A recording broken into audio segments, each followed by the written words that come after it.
자, 오늘은 데이터와 연구 자료를 가지고 한국 임대차 시장에서 벌어지고 있는 엄청난 변화, 그 속을 한번 깊숙이 들여다보겠습니다. 네, 바로 이 숫자 61.6%. 이 숫자 하나가요, 지금 한국 주택 시장의 거대한 지각 변동을 아주 단적으로 보여주고 있습니다. 궁금하시죠? 이게 대체 무슨 뜻일까요?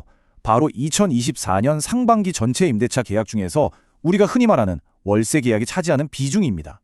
그러니까 열의 6은 이제 월세 계약이라는 거죠. 자, 그럼 이 변화가 왜 이렇게까지 중요한 건지 제대로 이해하려면 먼저 한국에만 있는 아주 독특한 임대차 시스템, 바로 전세와 월세에 대해서 짚고 넘어가야겠죠.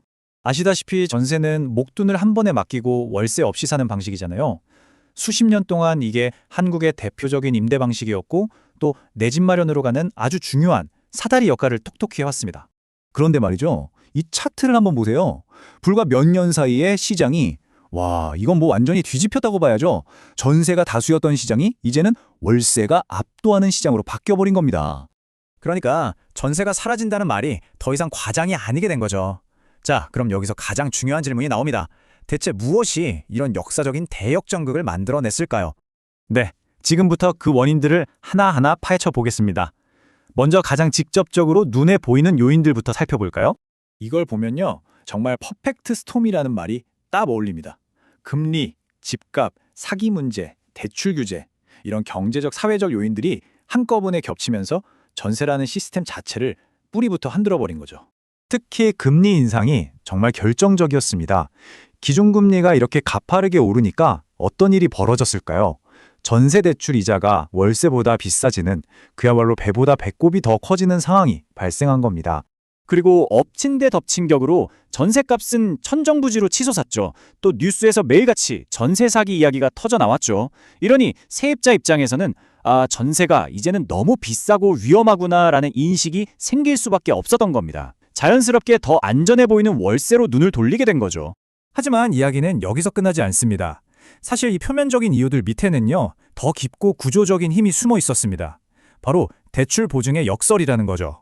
최근 국토연구원에서 나온 보고서가 바로 이 부분을 아주 날카롭게 지적하고 있습니다. 바로 공적 대출 보증 제도가 가진 좀 역설적인 역할에 주목한 건데요.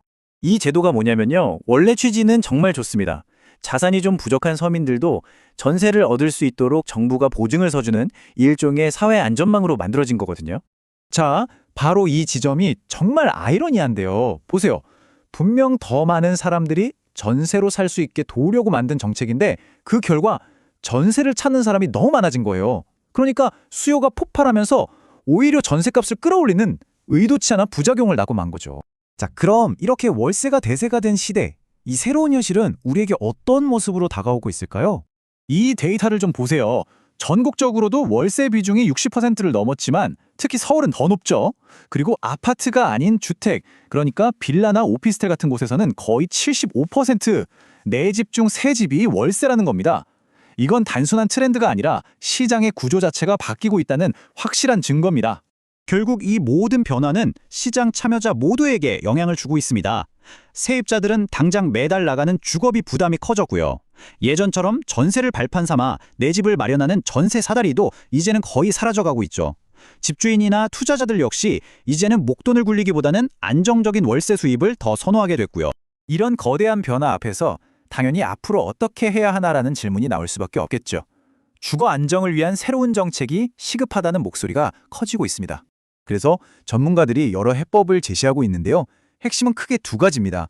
하나는 공공임대주택을 늘리거나 월세 세액공제를 확대하는 것처럼 임차인을 직접적으로 지원하는 것이고, 다른 하나는 문제가 됐던 대출보증 제도의 리스크를 제대로 관리하고 전세를 대체할 만한 새로운 금융상품을 만드는 겁니다. 한때 내 집 마련의 꿈을 이어주던 전세 사다리가 이제 사라지고 있습니다. 그럼 그 빈자리는 무엇이 채우게 될까요?